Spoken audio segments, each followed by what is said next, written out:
Значи снимката провокара първото нещо беше културен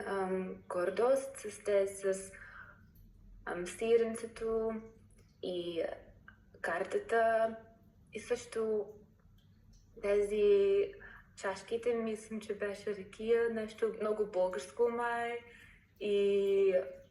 също имаше снимка, стара снимка с